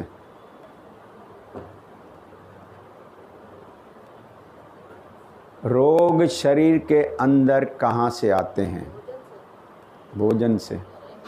भाई एक तो चलो मान लिया भोजन से आते हैं, समझिए अच्छे हैं, सबके क्वेश्चन मान लेते हैं। रोग शरीर में अंदर 2 जगहों से आता है, एक तो मुख से और एक इस ब्रेन से। तीसरी जगह से रोग नहीं आता। तीसरी जगह से आता है तो वो भी बताता हूं। अब यहां क्वेश्चन है, यहां तो मुख में छेद है, मालूम पड़ रहा है कि यहां से अंदर जो खाना खा रहे हैं, जिस तरह खा रहे हैं, उस तरह का रोग बन रहा है। यहां तो छेद भी नहीं है, कहां से रोग अंदर जा रहा है? हैं? सोच तो बात का चैप्टर है, टेंशन तो बात का चैप्टर है। यहां से अंदर कैसे जा रहा है? इसमें तो छेद भी नहीं है। विचार तो बाद में, कोई भी मटेरियल है उसका देखोगे करके, उसके बाद विचार आएगा। ये इसमें एक छेद नहीं है, 5 छेद हैं। आंख, कान, नाक, मुख और स्पर्श। जैसे ही यहां से अंदर रोग गया, तुरंत प्रोसेस किया और आउटपुट रिजल्ट दे दिया। कंप्यूटर भी बहुत टाइम लगाता है। कंप्यूटर में बाहर से डाटा फिट करते हैं अंदर डाटा जाती है, वो अंदर प्रोसेसिंग करता है और तुरंत आउटपुट देता है। अरे ये तो तुरंत रोग बना देता है, संस्कार बना देता है, एक यूनी बना देता है। आपने जरा भी देखा इस आंख से, दो व्यक्ति लड़ रहे हैं, एक दुर्बल है और एक सबल है, वो उसको मारता जा रहा है। आंख ने देखा, तुरंत बना दिया, अरे वो कितना उसको मार रहा है, अंदर से तुरंत जवाब आ गया, अरे वो जो कुछ कर रहे हैं तुमने तो कर्म संस्कार बना लिया, एक के प्रति घृणा, एक के प्रति वो राग और दूसरे प्रति द्वेष। को भगवान ने आपको इसीलिए भेजा है क्या कि दूसरों के दोष और गुण अवगुण देखते जाओ और अपने कर्म संस्कार बनाते रहो और अपने मन को दुखी करते रहो और अपने मन को जलाते रहो? सुनो, गुरु गोविंद सिंह जानते हैं, 10वें गुरु थे ना गुरु ग्रंथ साहब के, वो एक शांति में बैठे थे। उसके यहाँ 2 हमारे पक्षी रहते थे और एक पीछे शिष्य रहता था। एक बार की बेटे अपने ध्यान में और शांति से बैठे थे। वो उनके जो दोनों पक्षी थे, एक पक्षी ऐसा हैवी था जो दूसरे को नोच नोच करके मार रहा था और मारता जा रहा था, नोच करता जाता, उसको बेचारे को घायल भी कर दिया। और शिष्य देख रहा है कि गुरु कुछ नहीं कर रहा है और इतना नोच नोच करके उसका प्राण निकाल दिए, मर गया। शिष्य ने पूछा, गुरु ये आपके सामने दोनों कर रहे हैं, आप नहीं कर सकते, बचा नहीं सकते? अरे क्यों नहीं बचा सकता, मेरे को सिर्फ आंख खोलने की देर थी, वो दोनों बच जाते हैं। फिर ये आपने क्यों किया? अरे भाई ये दोनों मेरे ही शिष्य थे, पुराने जन्म को वेरी थे, अब वेर उसका आखिरी था, वो निपटारा कर दें तो ये दोनों मुक्त हो जाएं, पवित्र आत्मा हो जाएं, इसलिए मैंने नहीं किया। अगर बचा देता, इनका कर्जा जो रह जाता, फिर इसको एक नया जन्म लेना पड़ता। जो कुछ भी हो रहा है, जो कुछ भी करवा रहे हैं, केवल एक परम शक्ति करवा रही है। आपका जीवन आप नहीं चला रही हो, आपके अंदर जो विचार आना है वो विचार कौन भेज रहा है, तभी आप कर रही हो। ये आपको कहेंगे तुम ऐसा काम नहीं, ऐसा करो, अंदर जो विचार आए ना आप उस मुताबिक करोगे, इसकी नहीं मानोगी। जब हमें चलाने वाला कोई और है तो हम दूसरों क्या चला सकते हैं? हर किसी, जितने भी प्राणी हैं, यहां सिर्फ आना है अपने कर्मों का लेखा जोखा देने के लिए। अरे अपने खुद के घर परिवार में देखो, घर घर की कहानी लगे पड़िए, और इतना कलयुग फैल चुका है कि हस्बैंड वाइफ में आपस में मेलाप नहीं है, अरे बच्चे और पिता में नहीं है, बाहर के लोगों से तो बात ही छोड़ो, जो ब्लड रिलेशन है आज कहां सम्मान कहां रहा, कितना कलयुग का फैल गया है। केवल कर्म का हिसाब देने में, आपने देखा होगा ना ये महाभारत में अर्जुन के लड़के को जो अभिमन्यु था, चक्रव्यूह में कैसे मार करके हटा दिया, और अर्जुन कितना परेशान हुआ था, कितना दुखी हुआ था, और उन्होंने यहां तक बोला मैं इनकी पीढ़ियां नष्ट कर दूंगा। काय के लिए? तब कृष्ण भगवान ने, क्यों भाई? बोले मेरा पुत्र है। अरे वो तेरा पुत्र कहां था? नहीं वो मेरा था। कृष्ण भगवान ने कहा चल मैं तुम्हें दिखाता हूं, आपके पुत्र से मिलाता हूं अभिमन्यु से। जब गए उनको लेकर के, बोले ये आपका अभिमन्यु है। उसको बोले पिताजी आप मेरे पिता थोड़ी हैं, आपसे तो मेरे को हिसाब लेना था, वो मैंने ले लिया। कहाँ आप पिता, कहाँ मैं आपका पुत्र है? न कोई किसी का पुत्र है, न कोई बाप है। अरे अंदर सब आत्माएं सेम है, न पहले कोई किसी का पति था, न कोई किसी का वाइफ थी, न कोई किसी का पुत्र था, न बाद में भी कोई न पुत्र किसी का रहेगा न कोई रहेगा। सब जब शरीर छूटने के बाद पंच तत्व मिल जाना है, नामो निशाना मिटना, आत्माएं सब एक जैसी है। जैसे ट्रेन में जाते हैं, बस ट्रेन के जितनी दूरी है उसमें जो मिलते हैं उससे हमारा जो संबंध होता है, ये भी एक बड़ी ट्रेन चल रही है, इस ट्रेन में जो अपन को मिल रहा है, कर रहा है, वो कर रहे हैं। अपने लक्ष्य को याद कीजिए कि ये शरीर मिला किस लिए हमें, वो काम तो रत्ती भर भी नहीं कर रहे हैं, पूरा इस माया में रोज खेलते कूदते रहते हैं, और मन को भी दुख बनाते हैं, रुगणियां, और तन को तो बना देते हैं, और अपने कर्म संस्कार बनाते जाते हैं। शरीर को समझिए, आपको मैं सच्चाई पे पहुंचा दूंगा। ये रोग के तो, जो रोग के हैं, ये तो शरीर के 10 दिन के अंदर ठीक हो जाएंगे। सच्चा ज्ञान हासिल करिए। हालांकि मेरे पास उसका नहीं है, वो तो सब ऋषि मुनि और संत महात्मा बताऊँ, परंतु मैं यहाँ सिर्फ वही बताऊंगा कि आपका शरीर रुग्णीय कैसे हुआ है, कैसे ठीक होगा, और जो मन में जो गंदे संदे अच्छे बुरे बुरे विचार आते हैं वो कैसे आते हैं, उसका भी शरीर से गहरा संबंध है। मन और शरीर दोनों का आपस में गहरा संबंध है। केवल शरीर का स्वास्थ्य नहीं, अरे मानसिक स्वास्थ्य, शारीरिक स्वास्थ्य और आध्यात्मिक स्वास्थ्य तीनों चाहिए, तब आप स्वस्थ होंगे। स्वस्थ की डेफिनेशन मालूम है कहां से निकली है? जो व्यक्ति स्वयं में स्थित है दैट इज स्वस्थ, और वो वही स्वस्थ रह सकता है जो आध्यात्मिक से, मानसिक और शारीरिक से स्वस्थ होगा। केवल यही शरीर का तो रोग 10 दिन में ठीक होने वाला है। तीनों को समझना है, यहां से ठीक होकर चले जाएंगे, परंतु मन क्या होगा? अरे आपकी कार है, कार तो है शरीर, और उसमें कार को चलाने वाला ड्राइवर अगर सही नहीं है तो कार को ऊट पटांग चला करके 2 दिन पर 1 साल में खराब कर देगा। इसको चलाने वाले जो हमारे अंदर बैठा है उसको समझना है। चलिए आगे। ये रोग 2 जगहों से आता है और एक तीसरी जगह से आता है। तीसरी जगह से आता है ना, उसको आप और हम कुछ नहीं कर सकते हैं, और ना आपकी गलती रहती है, ना इनकी रहती है, ना हमारी रहती है। वो भुगतना ही है। वो कौन से हैं? वो आते हैं भगवान की कृपा से, वो हमें रोग मिलते ही हैं, उसका भुगतान करना है। कोई डॉक्टर किसी को नहीं बचा सकता। वो कौन से रोग है? आप यहाँ से चल रहे हैं, पैर स्लिप हो गया, हड्डी टूट गई, आपकी तो कोई गलती नहीं थी।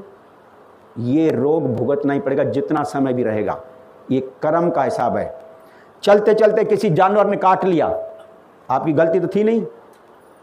बाइक उठाई, ऑफिस गए, रास्ते में कुछ टक्कर हो गया, आपने कहीं सोचा होगा क्या? जो हमारी गलती है केवल ये 2, मुख से और इस ब्रेन से क्या अंदर जा रहा है और क्या हम कर्म बना रहे हैं।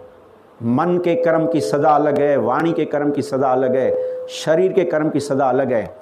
अरे वाणी के कर्म की सजा और शरीर की सजा ये तो सरकार देती है, और मन के कर्मों की सजा तो परमात्मा देता है। उससे कोई नहीं बच सकता। बाहर के यहाँ के तो भले उल्टा सुल्टा करवा के अपने आप को बचा लो, परंतु मन के कर्मों की सजा तो मिलनी है। भाव अंदर एक, बाहर दूसरा। मीठा बोलेंगे, मीठे काम करेंगे, और अंदर कपट भरा हुआ है, द्वेष भरा है उसके प्रति। क्या हम पहुंच गए हैं? समझिए अच्छी तरह। ये सब कहां से आता है? इसी शरीर से ही मिलता है। इसी शरीर को, जो मैडम ने क्वेश्चन किया था ना भोजन का, सारा दारोमदार इसी भोजन पे है। इनसे देखिए क्या क्या हमें रोग और विचार, गंदी और कर्म संस्कार बनते हैं, वो समझना है अच्छी तरह। चलो, ये 3 प्रकार के रोग शरीर से अंदर आता है। अब ये कह रहा है शरीर में रोग कैसे उत्पन्न होता है, वह पूरे शरीर में कैसे फैलता है। शरीर में रोग इनपुट इन 2 जगह से हुआ। अब शरीर के अंदर कैसे बढ़ता है, कैसे फैलता है, और कैसे पूरा शरीर हम रोगों से जकड़ लेते हैं, इसको समझिए। रोग, शरीर में रोग कैसे उत्पन्न होता है, वह कैसे फैलता है। ये मुख है, मुख के बाहर आपका रोग खड़ा है, बस अंदर जाने वाला है। आप चाहते तो इसको यहीं रोक सकते हैं, नहीं रोका, अंदर चला गया, मुख में आ गया। यहां 2 गलती करते हैं। कौन सी? जो भोजन मुख में आया, यहां 2 गलती कौन सी करते हैं जिससे रोग का बढ़ना शुरू हो जाता है? चबाते नहीं हैं, और शांत मन से नहीं खाते। 2 गलती करते हैं। एक तो जल्दी जल्दी खाते हैं, और दूसरा चबाते नहीं हैं। माना जो दांतों का कार्य है वो उनसे नहीं लेते हैं, भोजन ऐसे निगल लेते हैं, पेट में आ जाता। पेट में तो दांत है नहीं, और दूसरा जल्दी जल्दी खाते हैं और जल्दी निकल लेते हैं, इससे क्या नुकसान है वो समझिए। ये 3 ग्रंथि हैं, 2 कान के बगल में, 2 यहाँ और 2 यहाँ। इसको लार ग्रंथि बोलते हैं, सलाइवा, इसमें टाइलिन हार्मोन निकलता है जो हमारे भोजन का मेन और बड़ा घटक है। 5 घटक हैं, carbohydrate, protein, fats, vitamin, minerals. Carbohydrate माना अन्न, जो आपका गेहूं है, चावल है या मीठी चीज़ें, उसका पाचन इस मुख में होता है टाइलिन के उपस्थिति में। आपने देखा होगा ना, जब भी भोजन आता ही नहीं है मुंह में पानी आ जाता है, वो ये लार ग्रंथियों से लार निकल आता है और ये अच्छी तरह भोजन को पचाता है, कार्बोहाइड्रेट को। और हम जल्दी जल्दी खाते हैं, पूरा उसको मिलते नहीं है, अंदर चला जाता है। अंदर इतना इसको पचाने के लिए नहीं है। पेट में जो डाइजेशन होगा केवल प्रोटीन आइटम का होगा। ड्यूडेनम में जो डाइजेशन होगा केवल आपका फैट्स का होगा, ऑयल का होगा। और यह हमने 2 गलती की। अब देखो कैसे अपन रोग बढ़ाते हैं। ठीक है, यहाँ आ गया, स्टमक में आ गया। यहाँ भी 2 गलती करते हैं। कौन सी करते हैं? पहले तो ये प्रक्रिया समझिए कि ये जो स्टमक में है ना, क्रिया क्या होती है। स्टमक में, पेट में जैसे ही भोजन आया तो इसका मेन काम है जो ठोस आहार है उसको लिक्विड में कन्वर्ट करना। और जैसे ही अंदर आता है तो पेट में गैस्ट्रिक जूसेस बहुत तेजी से निकलती है, और इतनी तेजी से निकलती है, इतनी गर्म रहती है कि भोजन को अच्छी तरह से पचाती रहती है और इतना कंसंट्रेटेड रहती है। उस समय अगर आप अपना हाथ पेट पे लगा के देखेंगे तो पेट बहुत ही गर्म दिखता है, इतना गर्म दिखता है कि आप बोलचाल में भाषा बोलते भाई हमारी अभी जठराग्नि तेज चल रही है भोजन पर, और बढ़िया अच्छी तरह से पचता रहता है।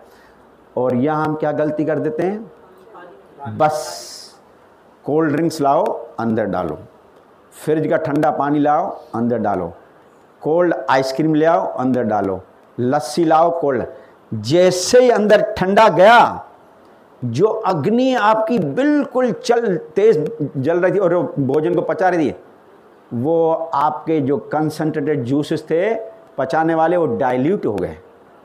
डाइल्यूट तो हो गए, अब वो भोजन आपका पच नहीं रहा है, वो तैर रहा है, और साथ में क्या कर रहा है, गैस बन रही है और तुरंत शरीर इन्फॉर्म कर रहा है, यहाँ हल्की डकार के रूप में, और कभी के बाहर निकल आता है। जैसे अपन उदाहरण से समझे, हम कपड़े प्रेस करते थे ना पुराने ज़माने में, कैसे कोयले से, जब पूरे कपड़े प्रेस हो जाते तो उसके कोयले बाहर निकाल के रखते थे और उसको कैसे ऊपर से पानी डालते थे, जैसे ही पानी डालते थे तो कैसे गैस निकल आती थी, वही अंदर बसता है। और शरीर बार बार क्षण प्रतिक्षण आपको इंटीमेशन देता है, वो हम समझते नहीं है, इग्नोर करके और आगे बढ़ जाते हैं। क्षण प्रतिक्षण आपको मन के अंदर जो कर्म करता है ना, गलत सलत, अंदर वाला सचेत करता है, नहीं ये सही नहीं है, उसकी मानते नहीं है और कर्म कर बैठते हैं। अंदर भगवान ने ऐसी व्यवस्था की है आपको सही कर्म करने और सही हजम करने के लिए, इंटीमेशन देने के लिए अंदर उन्होंने रखा है व्यक्ति, वो हम उसकी भाषा मानते नहीं है, समझते नहीं है और आगे बढ़ जाते हैं। आगे चलो क्या होता है। एक तो ये गलती, दूसरी गलती क्या है, दूसरी गलती है पेट का काम क्या है, ठोस आहार को लिक्विड में बदलना। हम घर में मिक्सी यूज़ करते हैं क्या, किस काम के लिए, ठोस को लिक्विड करने। उसमें क्या सावधानी रखते हैं, 1/3 खाली छोड़ते हैं, मिक्स होने में बाहर नहीं बहे। और हम इतना खाते हैं, यहाँ तक जब नहीं भरता है ना तब तक खाते रहते हैं, और जब मिक्स होता है तो बाहर निकलता भी रहता है, खट्टी डकार, ये कभी कभी उल्टी भी हो जाती है। कभी कभी छोटे बच्चे देखते हो ना, मदर मिल्क लेते हैं, अगर थोड़ा भी एक्सेस लिया तो दही के रूप में बाहर कर देते हैं। शरीर को जितना चाहिए उतना रखता है, बाहर कर देता है। और बार बार अगर अपने आप ये प्रैक्टिस बनाई ना तो फिर इसका ये पाइलोस वाल जो है ना वो खराब हो जाता है और डकारें आती रहती है, और आगे चल करके ये जो इसोफेगस है ना, इसमें हाइटस हर्निया हो जाती है। कितने भयंकर रोग क्रिएट करते हो आप। चलो अब यहाँ जो कुछ हुआ हो गया गलती। अब आगे नीचे आ गया, ये छोटी आंत 12 फुट लंबी है। इसमें क्या काम होता है, जो कुछ भी हमने खाया उससे जो पोषक तत्व बने, रस बने, वो शरीर चूस लेता है। और ऐसे चूसता है जैसे ग्लूकोज की बोतल अपन चढ़ाते हैं ना, एक एक बूंद जाती है, वैसे माना जो भोजन हमने खाया उसका जो जूस बना केवल 1 गिलास, और उसको 1 गिलास को बॉडी में एसिमुलेट करने के लिए 2 घंटे लगते हैं, तब तक भूख नहीं लगती है। और हम मालूम है क्या करते हैं, जैसे भोजन कर लिया ना, आधे पौन घंटे के बाद लाइए क्या, दूध का गिलास, दूध गया, ठक ठक ठक ठक ठक ठक ठक करके आप यहाँ पहुँच गया, क्योंकि उसको तो डाइजेशन में टाइम नहीं लगता।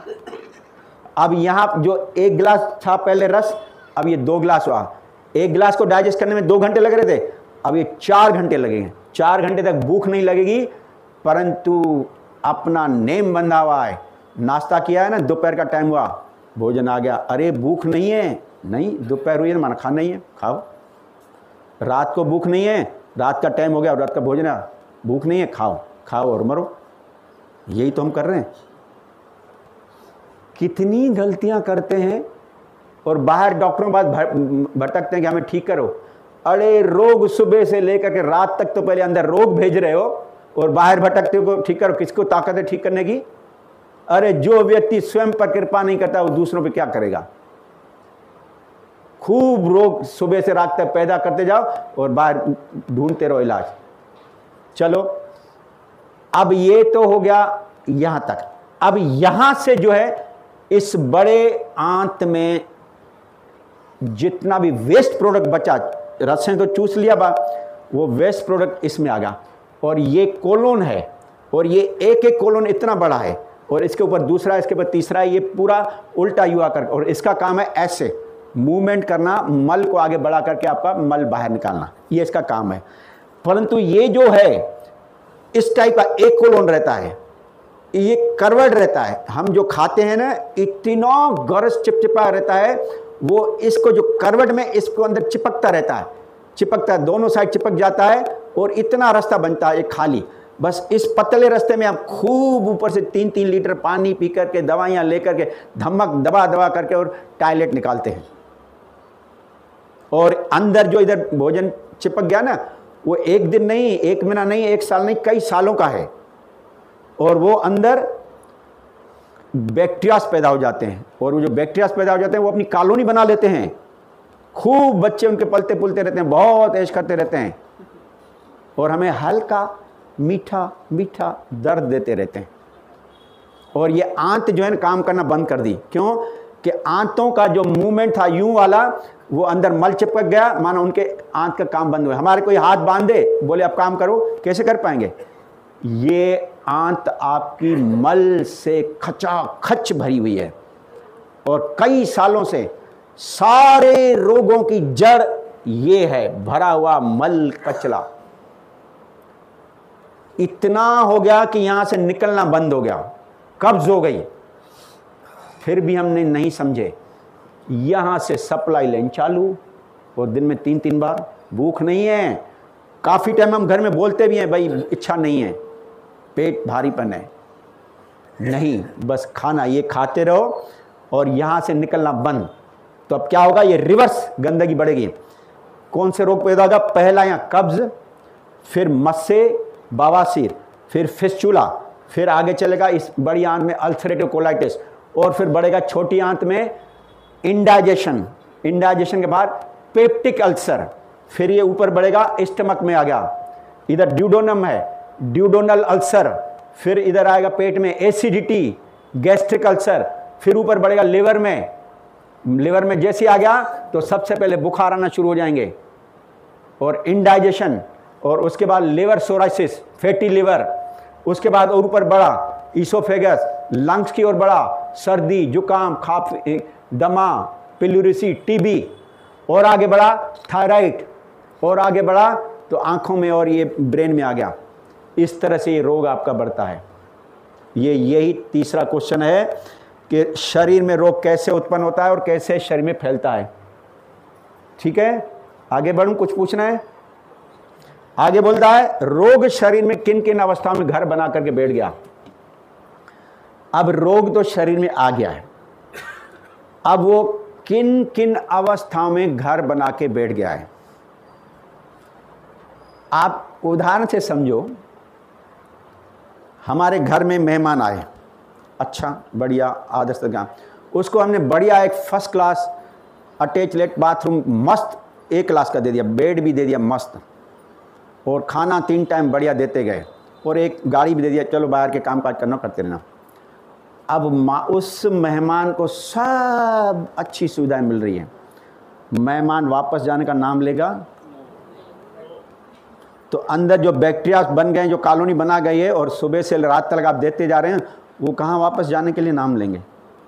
वो तो अंदर पल रहे हैं बढ़िया, और हमें मीठा मीठा दर्द देते हैं। और ये जो अंदर रोग की जो है ना 3 अवस्थाएं बना देते हैं, रोग की 3 अवस्थाएं, तीव्र नए रोग, एक्यूट स्टेज की डिजीज, जीर्ण पुराने रोग, क्रॉनिक स्टेज की डिजीज, और घातक रोग। इन तीनों को अब आपको समझना है। आपकी डॉक्टरी अब यहां से शुरू होती है। सबसे पहले कौन से रोग आते हैं वो समझिए, और फिर उनका कैसे इलाज होता है कि वो क्रॉनिक में बदल जाते हैं, फिर उनका कैसे उपचार होता है वो घातक रोग में बदल जाते हैं। इन तीनों को समझिए। पहले तो ये बताओ, तीव्र रोग, नए रोग या एक्यूट स्टेज की डिजीज कौन सी हैं? मालूम है? नहीं हैं? क्या? बुखार, हाँ, और हैं पेन 2, और जुकाम, और डायरिया। देखिए एक्यूट डिजीज क्या है इसको समझिए, और कितने हैं इसको समझिए, फिर आप निर्णय बताएंगे कौन से रोग हैं। एक्यूट माना तीव्र रोग, नए रोग उन रोगों को कहते हैं जो एकदम तीव्रता से आते हैं, बिना बता के आते हैं और अचानक आते हैं, और इतना कष्टदायक रहते हैं, इतना कष्ट देते हैं, इतना कष्ट देते हैं कि पेशेंट को बिस्तर पर लेटा देते हैं और करवट भी नहीं बदलने देते हैं। उसको बोलते हैं तीव्र रोग, एक्यूट स्टेज की डिजीज। अब बताओ कौन से हैं वो? हार्ट अटैक तो बात की बात है, जो पहला ही पहला रोग है वो तो क्रॉनिक में आ गया। पहला कोई शरीर में रोग नहीं है, पहला ही पहला एक्यूट आता है, फीवर है। दूसरा, एक्यूट स्टेज की 5 डिजीज हैं वो समझिए। Number 1 fever. फीवर इतना, फीवर का जो नॉर्मल टेम्परेचर है 98 डिग्री फ़ारेनहाइट या 37 डिग्री सेंटीग्रेड। अगर वो टेम्परेचर आपका 99, 100, 101, 102, 103, 104, 105 तक अगर पहुंच गया तो पेशेंट बिल्कुल आपका लेटा रहेगा, करवट भी नहीं बदलेगा और आंख भी नहीं खोल पाएगा, इतनी उसमें शक्ति है। और उसका शरीर इतना गर्म रहता है, अगर घर की रोटी जो तय में सेक रहे हैं ना वही इसके पीठ पे सेकेंगे ना, वो रोटी पक जाएगी। इतनी खतरनाक स्टेज पहुंचा जाती है, उसको बोलते हैं एक्यूट डिजीज। दूसरी है एक्यूट डिजीज दस्त। इतने दस्त, एक नहीं, 10 नहीं, 20, 50, 100 दस्त, और वो भी पानी की तरह 2-2 मिनट में। इतना शरीर थका रहता है, बिस्तर पे लेटा रहता है, कमोड भी इसको यहीं पास में रखना पड़ता है। ये सेकेंड एक्यूट स्टेज की स्टेज है। तीसरी है उल्टियां। इतनी उल्टियां कि रुक ही नहीं रही हैं, पूरा शरीर कमजोर हो रहा है। चौथा है शरीर में किसी भी अंग में असहनीय पीड़ा, असहनीय, इतनी पीड़ा, इतना दर्द कि दौड़ करके डॉक्टर के पास जाना ही पड़ता है और पेन किलर लेके आते हैं। और पांचवा है शरीर में कहीं भी किसी भी जगह पर इतना जलन तड़फ रहे हैं, इसको बोलते हैं एक्यूट स्टेज की डिजीज। और हम क्या करते हैं, जैसे ये हमने देखा सीधा डॉक्टर के पास जाते हैं, तुरंत आपको दवाई देता है, तुरंत इसमें आराम हो गया और क्रॉनिक। अब ये समझिए जो एक्यूट डिजीज है, जो तीव्र रोग है, जो इतना कष्ट देते हैं, फिर भी ये हमारे शत्रु हैं या मित्र हैं? मित्र हैं, इतना कष्ट देते हैं। अब समझिए इसको, जब शरीर में इतनी आपकी गंदगी बढ़ गई है, इतनी गंदगी बढ़ गई है जो 4 रास्तों से नहीं निकल पा रही है, तो जो अंदर वाला डॉक्टर है वो देखता है इतना पित्त दोष बढ़ गया है इनके अंदर, अगर ये नहीं निकाला तो ये लोग मौत के मुंह में चले जाएंगे। अब इसको मौत के मुंह से बचाना है, तो वो क्या करता है, एक आपात द्वार खोल देता है, और आपात द्वार खोलने के बाद पूरी गंदगी को निकाल देता है। कितने समय में? मैक्सिमम 72 घंटे में, अगर कुछ भी ट्रीटमेंट ना करें। क्यों निकालता है?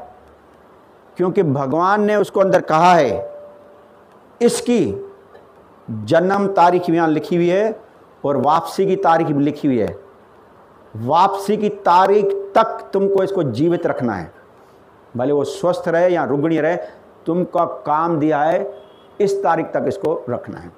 तो हमारा जब जन्म होता है तो वापसी की तारीख, स्थान और कारण पहले से डिसाइडेड है, उसमें कोई कुछ बदल नहीं सकता।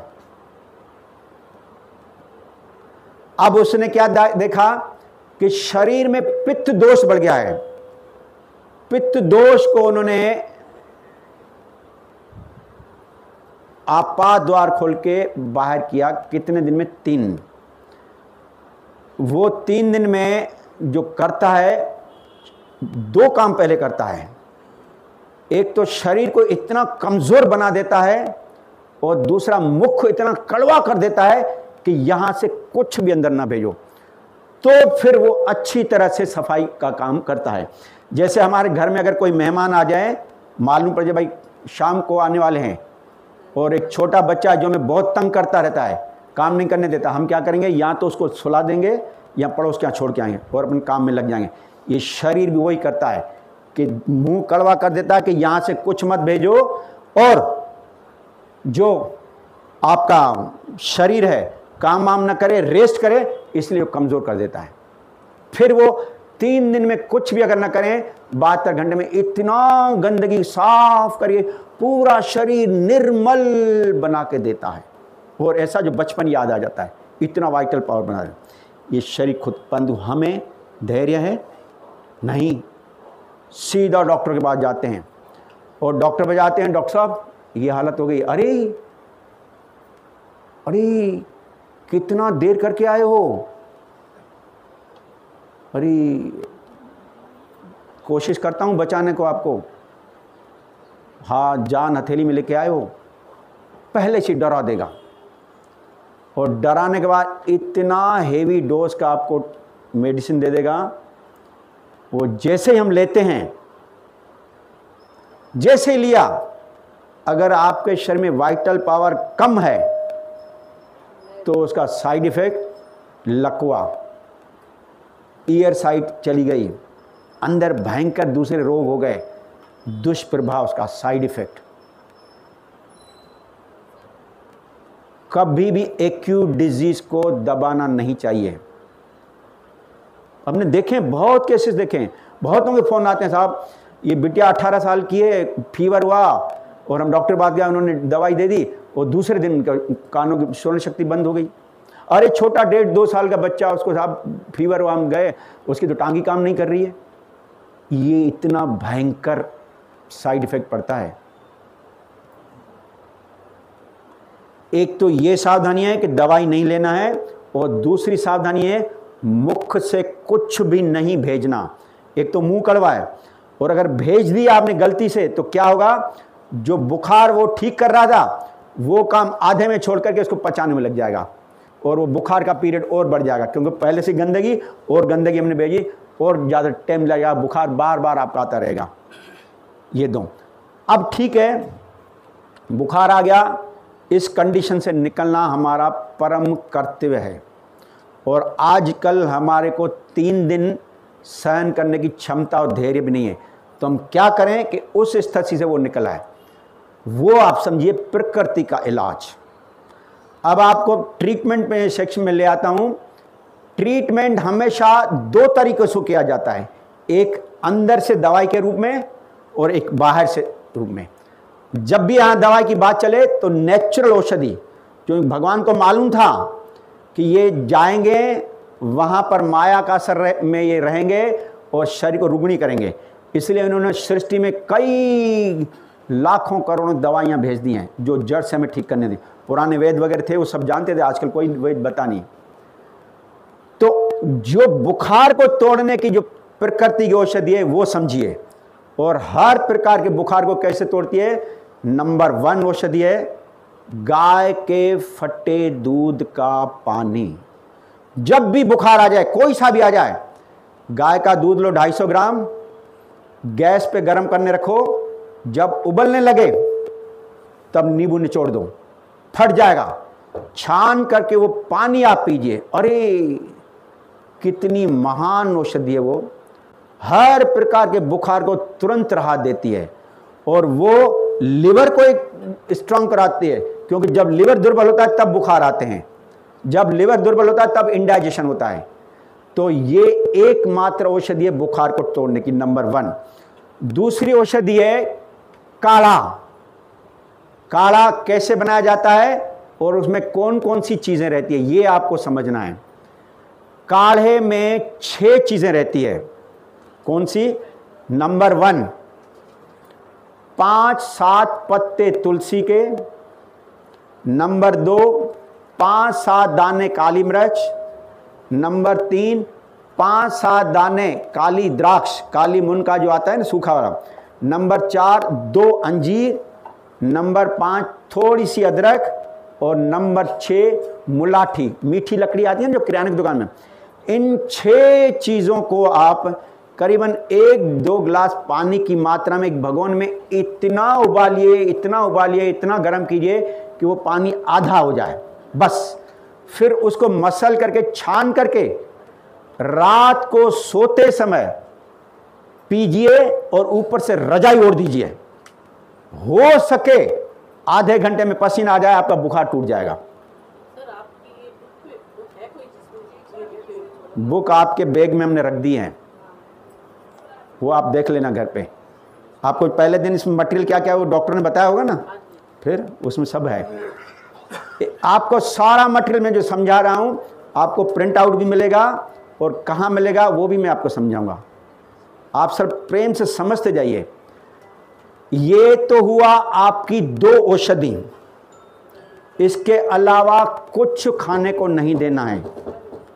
परंतु आपके घर वाले इससे संतुष्ट होंगे नहीं। वो कहेंगे अरे भाई सुबह से शाम तक कुछ नहीं खाया, पहले से दुबला लकड़ी लगा पड़ा है तो और मर जाएगा, चल डॉक्टर के पास। वो बार बार घर वाले आपको इस तरह से प्रेरित करेंगे, परंतु नहीं। उनको संतुष्ट करने के लिए आप क्या कर सकते हो, आप मौसमी का रस ले सकते हो या पाइनएप्पल का रस ले लो, उसमें 2 कली लहसुन डाल दो, जो आपका इन्फेक्शन भी दूर करेगी और रोग को ठीक भी करेगी, और जो जीवनी शक्ति आपका जो अंदर ठीक कर रही उसका विरुद्ध नहीं करेगी, दबाएगी नहीं, और उसको मदद करेगी सफाई में।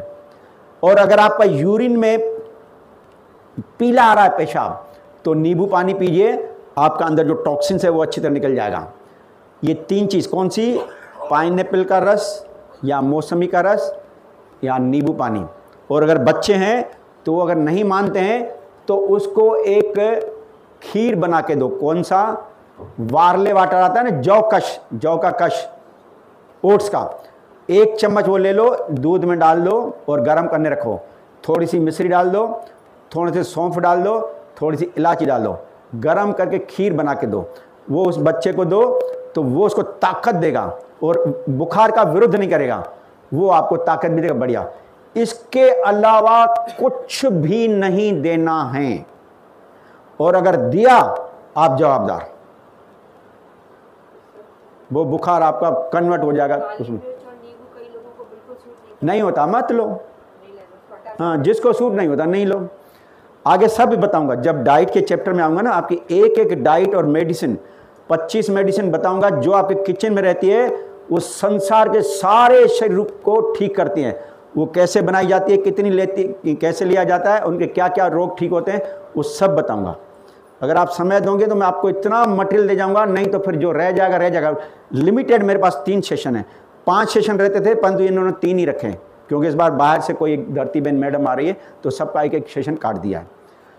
तो ये आपका जो है बुखार, ये आप लेंगे तो अंदर से आपका बुखार ठीक होना शुरू हो जाएगा। ये हो गया अंदर से ट्रीटमेंट। ओके, अब आप आ जाइए बाहर के ट्रीटमेंट में। क्या करना है, देखो सबसे पहले तो हमें देखना है कि उसका जो टेम्परेचर है वो 105 चल रहा है, और इतना टेम्परेचर नहीं रहना चाहिए, क्योंकि ये जो हमारे ब्रेन की जो वेसल्स है, ब्लड वेसल्स, इसको फटने का डर रहता है, रिस्क नहीं लेना है। तो टेम्परेचर डाउन करना है। कैसे डाउन होगा वो समझिए। घर में कोई भी बर्तन हो, ये जैसे कोई भी ये बर्तन है, इसमें आप ठंडा पानी भरिए, मटके का हो, बर्फ का हो, चलेगा। इसमें 2 कपड़े डाल दीजिए, तौलिया हो या कपड़ा हो, डाल दीजिए। डाल दिया, पेशेंट तो लेटा हुआ है, ये जैसे पेशेंट आपका लेटा हुआ है। अब हमें टेम्परेचर डाउन करना है, तो जो ठंडे पानी से तौलिया डुबाया है उसको थोड़ा निचोड़िए, और ये कपड़े को ऊपर करके डायरेक्ट पेट पर रखिए, पेड़ू पे। पेड़ू कहाँ पर रहता है, अपनी इंद्री से ऊपर लेकर के नाभि के बीच का जो पोर्शन है ना, वो पेड़ू कहलाता है। उसको आप जैसे ही ठंडी पट्टी रखेंगे तो नीचे की तरफ 2 मिनट में गर्म हो जाएगी, फिर इसको पलट के रखिए, फिर वो 2 मिनट में गर्म हो जाएगी, फिर इसको ठंडा करके निचोड़ के थोड़ा रखिए। और अगर सिर में गर्मी ज़्यादा है तो एक दूसरा तौलिया लीजिए, उसको ठंडे पानी से डुबो करके निचोड़ करके, और ये सिर पर भी आप इस तरह से पट्टी रखिए, ये वाली। माना टेम्परेचर बॉडी का जो है इससे आपका कम होता जाएगा। ये करीबन सिर को और पेड़ू पोर्शन को 15 मिनट से आधे घंटे तक ठंडा कीजिए, तो जो आपका टेम्परेचर चल रहा था 105, वो डाउन होगा 104 तक आएगा, 104 से डाउन होगा 103 तक आएगा, 103 से डाउन होगा 102 तक आएगा, 102 से डाउन होकर के 101 तक आएगा। जब 101 तक आ जाएगा ना, तब वो पेशेंट को रिलीफ मिलेगा। माना करवट बदल सकता है, उठ के बैठ सकता है, उठ करके खड़ा हो सकता है, और वहाँ से बाथरूम तक जा सकता है। 100 और 101 तक टेम्परेचर चलते रहना चाहिए, क्योंकि जो अंदर आपका विकार है उसको जलाता रहे, जला करके ख़त्म कर ले। तो 100 या 101 तक ये अगर आपने किया तो जो आपका बुखार है 3 दिन चलने वाला है, 2 दिन में ठीक हो जाएगा। और दूसरा उपचार क्या करना है, बाहर से कोई सा भी एक तौलिया लो, ये जैसे तौलिया है, इसको कुनकुने पानी से डुबाओ, ये इसमें समझ लो कुनकुना पानी रखा है, डुबाओ और इसको निचोड़ो। निचोड़ने के बाद पूरे शरीर का स्पंज कीजिए, पूरे शरीर का स्पंज करिए। इससे आपका क्या होगा, स्किन के पोर्स खुल जाएंगे, और जो अंदर गंदगी है, पित्त है, वो पसीने के जरिए निकलना शुरू हो जाएगा, और तुरंत आपको राहत मिलेगी, तुरंत। ये आप करते खुद देखिए, क्योंकि जब तक खुद करके नहीं देखेंगे तब तक आपको अनुभव नहीं होगा। हमने तो देखे और हजारों लाखों पेशेंट को इस तरह से ठीक किया है। अब ये हो गया आपका दूसरा ट्रीटमेंट। अब एक लास्ट ट्रीटमेंट है बुखार का, जो सबसे महान ट्रीटमेंट है।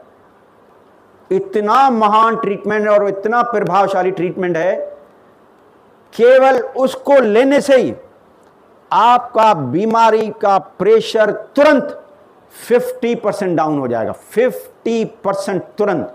जो लेटा हुआ था ना, तुरंत उठ के चलना शुरू कर देगा। वो वाला ट्रीटमेंट आप करना शुरू कर दिया है, वो मैं आपको बताता हूं। ये क्या है, एनीमा, ये आपको बताया होगा ना। हाँ, ये कैसे लेना है और कैसे आपका 50% तुरंत राहत देता है। ये पानी कुनकुना भरिए, इसमें एक लंबा ट्यूब रहता है, और लंबा ट्यूब के आगे ये नल रहता है, नल के आगे ये कैथेटर रहता है। ये कैथेटर हर व्यक्ति अपना अपना यूज़ करे। बाकी ये डब्बा तो एक दूसरे का अपन यूज़ कर सकते हैं। बस इसको आप क्या करिए, ये इसमें लगा दीजिए और यहाँ टांग दीजिए। टॉयलेट में बैठकर एनिमा जो लेते हैं वो 2 तरीके से लेते हैं, वो आप देख लीजिए।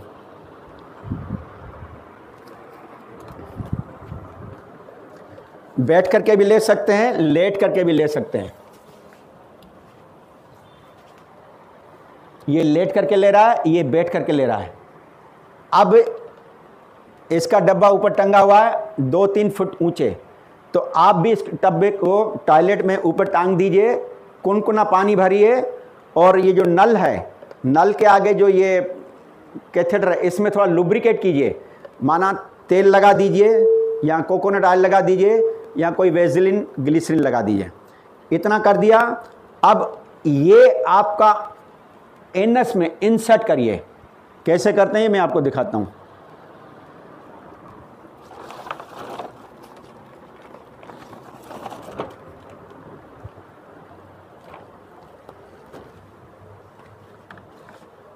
ये डब्बा टंगा हुआ है, इसमें तेल लगा। पहले थोड़ा नल खोल के इसकी हवा निकाल देना, फिर नल बंद कर देना, फिर इसको आप यहाँ से इंसर्ट करिए। ये जैसे इंसर्ट होगा 2 इंच 3 इंच 4 इंच तक 5 इंच तक अंदर चला जाता है। बस उसके बाद नल खोलिए। नल खोलेंगे तो अंदर पानी जाएगा और यहाँ अगर मल थोड़ा होगा तो पानी से प्रेशर से आगे ऊपर बढ़ जाएगा। जैसे ही पानी जाए और आपको मालूम पड़ा 1/3 पानी अंदर गया और प्रेशर आ गया, इसको बाहर निकाल दीजिए। तो पहले क्या निकलेगा? पानी निकलेगा। वो पानी नहीं निकलेगा, ये जो सिग्मॉइड कॉलम है ना, ये गोलाकार, इसमें बुखार के भरमार कीटाणु एकत्रित हो गए हैं। यहां पर इतने एकत्रित हो गए जिन्होंने पूरे शरीर को हिला दिया है। वो उस एनीमा के पानी से तुरंत बाहर निकल आते हैं। फिर दोबारा बाकी जो पानी बचा है फिर दोबारा आप डाल दीजिए। तो ये जो दोबारा पानी जाएगा तो जो पहले मल गया था ऊपर चल के वो गीला होगा, भारीपन आएगा, वो नीचे आ जाएगा और तुरंत इतना कचरा निकल जाएगा कि अंदाज नहीं। और ये सही ट्रीटमेंट है। अगर मान लो कि 1/3 गया, फिर प्रेशर आ गया तो कचरा निकला, और अगर 1/3 तीसरी बार भी बचा है तो ये तीसरी बार डाल दीजिए, तो ये बढ़िया सफाई होगी। ये इसका परमानेंट और सही इलाज है, क्योंकि अंदर गंदगी भर गई थी, कीटाणु पैदा होगा, कीटाणु ने पूरे शरीर को हिला दिया, पूरा सुला दिया आपको। और ये जैसे एनीमा लिया, ये आपके निकल गए। पेशेंट जैसे ही टॉयलेट से आएगा, आहा रिलीफ, आराम करेगा, नींद करे और सो जाएगा। तो ये हुए बाहर से ट्रीटमेंट कितने? 3।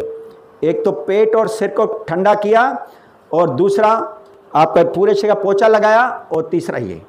बस मैक्सिमम 1-2 दिन में आपका बुखार जड़ से चला जाएगा। ये हुआ आपकी बुखार जो एक्यूट डिजीज है पहली, उसका ट्रीटमेंट समझ गए। बाकी जो 4 बची हैं, आपका ये दस्त, उल्टी और असहनीय पीड़ा, उसको हम कल लेंगे। अभी टाइम आपका इनकार कर रहा है, 9:30 बज गए हैं।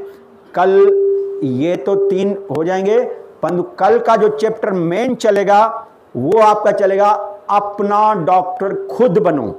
कल खुद आप सभी बीमारियां अपनी अपनी पहचान लेंगे, उनके कारण को भी जान लेंगे और उसका निवारण भी जान लेंगे। कल नहीं, सॉरी, कल इधर रमेश भैया का है लेक्चर, क्योंकि उसको बाहर जाना है।